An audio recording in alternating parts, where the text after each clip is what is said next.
नमस्कार किसान भाइयों। अभी धान 40 से 70 दिन का हो रहा है, जिसमें तना छेदक, पत्ती लपेटक, माहो, झुलसा, पेनिकल माइट आदि प्रकार के रोग व कीटों का प्रकोप होता है। इन सभी के पहचान व इनको एक स्प्रे में कैसे रोक सकते हैं, इनके बारे में आज हम बात करेंगे। तो चलिए शुरू करते हैं। तना छेदक की तितली कुछ इस प्रकार से दिखाई पड़ता है। इसकी इल्लियां धान के कंसा व गभोट अवस्था में तने के अंदर घुसकर खाती है, जिससे तना व बालियां सूख जाती है। सूखे तने को खींचने पर आसानी से बाहर आ जाता है, जिसे डेड हार्ट कहा जाता है। तना छेदक के कारण बालियां सफ़ेद हो जाती है, जिसे वाइट ईयर कहते हैं। इसमें दाना नहीं भरता है, जिससे उत्पादन बहुत कम हो जाता है। पत्ती लपेटक कीट या पत्ती मोड़क कीट, इसे चितरी कीट भी कहा जाता है। इसकी इल्ली पत्तियों के दोनों किनारों को आपस में जोड़कर पत्तियों का हरा पदार्थ क्लोरोफिल को खुरच कर खाती है, जिससे पत्तियां ऊपर से कटी हुई व सफ़ेद धारियां युक्त दिखाई देता है। माहो, धान में सफ़ेद माहो, हरा माहो, भूरा माहो पौधे से रस चूसकर उन्हें कमज़ोर करता है। धान की बढ़वार व पैदावार रुक जाती है। अत्यधिक प्रकोप होने पर फसल झुलसा हुआ दिखाई देता है। गंधी बग इस प्रकार का हरे भूरे रंग का कीड़ा होता है, जो पत्तियों व बालियों से रस चूसते हैं, जिससे दाने पोचे या खाली रह जाते हैं। पेनिकल माइट या बाली मकड़ी, यह एक सूक्ष्म कीट है जिसे आंख से देखना कठिन है, लेकिन यह फसल को बहुत नुकसान पहुंचाता है। मकड़ी धान की कली और बालियों में घुसकर उनका रस चूसती है, जिसके कारण दाने अधूरे, हल्के व चपटे रह जाते हैं तथा धान की बालियां जंग लगे हुए लाल काले रंग का दिखाई देता है। पेनिकल माइट के कारण पेनिकल ब्लाइट, फॉल्स स्पॉट व अन्य प्रकार के रोग उत्पन्न होते हैं। पेनिकल माइट के कारण उत्पादन में 30 से 90% तक कमी आ सकती है। पेनिकल माइट को सुबह सूर्योदय के पहले काले स्लेट या कपड़े पर बालियों को झड़ाने पर एकदम महीन छोटे छोटे पारदर्शी पानी रंग के मकड़ी चलते हुए दिखाई देंगे। जीवाणु जनित झुलसा रोग, इसमें पत्तियों का ऊपरी किनारा पीला होकर सूखने लगता है। झुलसा रोग, इस रोग में निचली पत्तियों पर हल्के बैगनी भूरे रंग के आँख के समान अंडाकार धब्बे बनते हैं, जो बाद में जले हुए जैसे धब्बे के समान दिखाई देता है। इससे तने की गठान काली हो जाती है और टूट जाता है। इससे पौधे की बढ़वार रुक जाती है एवं दाना कम भरता है तथा उत्पादन कम आता है। शीत ब्लाइट, अत्यधिक बारिश या नमी के कारण तनों पर इस प्रकार के धब्बे बनते हैं, जिससे पौधा गिर जाता है एवं उत्पादन बहुत कम आता है। फास स्मट रोग, इस रोग में बालियां निकलने से लेकर दाना भरने की अवस्था में दिखाई देता है। दानों की जगह हरे रंग की गोल गांठें बनने लगता है, जो बाद में नारंगी, पीले, काले रंग का हो जाता है। किसान भाइयों, अभी हमने 9 से 10 प्रकार के कीट बीमारी के बारे में चर्चा किए हैं। इन सभी को रोकने के लिए हम एक स्प्रे तैयार करेंगे, जिससे ये सभी कीट बीमारियों का रोकथाम हो सके। इन सभी कीट बीमारी को रोकने के लिए हम स्प्रे कैसे तैयार करेंगे, आइए जानते हैं।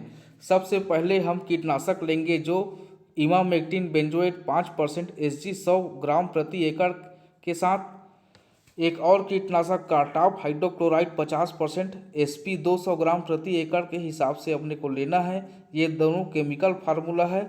इस आपके क्षेत्र में जो कंपनियों की दवाई मिलती है उसको आप ले सकते हैं। इसके साथ एक फफूंदनाशक कॉपर ऑक्सीक्लोराइड 50% डब्ल्यूपी 400 से 500 ग्राम प्रति एकड़, जीवाणु नाशक टेगमाइसिन या स्ट्रेप्टोमाइसिन 18 ग्राम प्रति एकड़ के हिसाब से अपने को लेना है। यदि यह दवाइयाँ आपके क्षेत्र में नहीं मिलती है तो हम दूसरा स्प्रे तैयार करेंगे। उसके लिए हम सबसे पहले एक फफूंदनाशक लेंगे, जो एजॉक्सिस्ट्रोबिन 18.2% प्लस डाइफेनोकोनाजोल 11.4% एससी, ये कॉम्बिनेशन के रूप में आता है। इसको अपन 200 ml प्रति एकड़ के हिसाब से लेना है। यह दवाइयाँ सिजेंटा कंपनी की एमिस्टार टॉप के नाम से आता है और टाटा रेलिस का हेडविन के नाम से आता है। धनुका कंपनी का गोडिवा सुपर के नाम से आता है। कोरोमंडल का कोरो स्टार के नाम से आता है। जो आपके क्षेत्र में यह दवाइयाँ मिलती है तो उनमें से एक किसी को लेना है। अगर यह कॉम्बिनेशन वाला फंजीसाइड आपके क्षेत्र में नहीं मिलता है तो इसके जगह पर हम दूसरा कॉम्बिनेशन इस्तेमाल करेंगे, जो है एजॉक्सिस्ट्रोबिन 11% प्लस टेबुकोनाजोल 18.3%। एससी 200 से 250 ml प्रति एकड़ के हिसाब से लेना है। दोस्तों, यह दवाइयाँ बाजार में कस्टोडिया अडामा कंपनी की, धनुका कंपनी की स्पेक्ट्रम, कात्यायनी कंपनी की डॉक्टर जोल, क्रिस्टल कंपनी का क्योटो एवं सिजेंटा कंपनी का एमी स्टार के नाम से आता है, जिसको अपन ले सकते हैं। आपको जो कंपनी अच्छा लगे उसको आप ले सकते हैं। उसके साथ एक टेगमाइसिन या स्ट्रेप्टोमाइसिन 18 ग्राम प्रति एकड़ के हिसाब से ऐड करना है। इसके साथ एक कीटनाशक अपन लेंगे जिसका केमिकल फार्मूला है पाइमेट्रोजिन 50% WG 120 ग्राम। यह दवाइयाँ विभिन्न कंपनी की आती हैं, जैसे सिजेंटा कंपनी का चेस के नाम से आता है, टाटा रेलिस का क्लू के नाम से आता है, कोरोमंडल का एक्स्ट्रा के नाम से आता है, अडामा कंपनी का सीगालीट के नाम से आता है। दोस्तों, जो दवाइयाँ आपको अच्छी लगे वो आप ले सकते हैं। यदि पाइमेट्रोजिन आपके क्षेत्र में नहीं मिलता है तो एक दूसरा कीटनाशक उसके जगह इस्तेमाल कर सकते हैं, जिसका केमिकल फार्मूला है फेनुबुकार्ब BPMC 50% इसी 400 ml प्रति एकड़ के हिसाब से अपन को इसको ले सकते हैं। पाइमेट्रोजिन या फेनुबुकार्ब दोनों में से किसी एक दवाई को ही लेना है। इसके साथ अपन को एक और कीटनाशक इमामेक्टिन बेंजोएट 5% SG 100 ग्राम प्रति एकड़ के हिसाब से डालना है।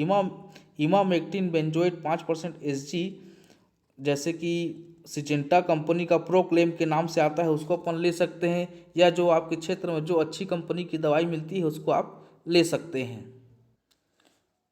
किसान भाइयों, यह दवाइयाँ आप बाज़ार से लाने के बाद इसका अपन घोल तैयार करेंगे। तो घोल कैसे तैयार करना है आइए हम जानते हैं। अगर यह सब कीट बीमारियाँ आपके धान के खेत में लगता है तो डालना है, वरना नहीं डालना है। सबसे पहले घोल बनाने के लिए हम 150 से 180 लीटर एक टंकी या एक ड्रम में साफ पानी लेंगे। उसके बाद हम सभी दवाओं का एक अलग अलग बाल्टी में अच्छे से घोल तैयार करेंगे। फिर सबको मिलाकर सुबह के समय या शाम के समय स्प्रे करना है। दोस्तों, मौसम एकदम साफ होना चाहिए, खेत में पानी भर कर नहीं रखना है, लेकिन खेत में नमी होना बहुत ज़रूरी है। इसके साथ स्प्रे कर सकते हैं। तो किसान भाइयों, यह जानकारी आपको कैसे लगी हमें ज़रूर बताएं और अधिक से अधिक लाइक करें और शेयर करें। धन्यवाद।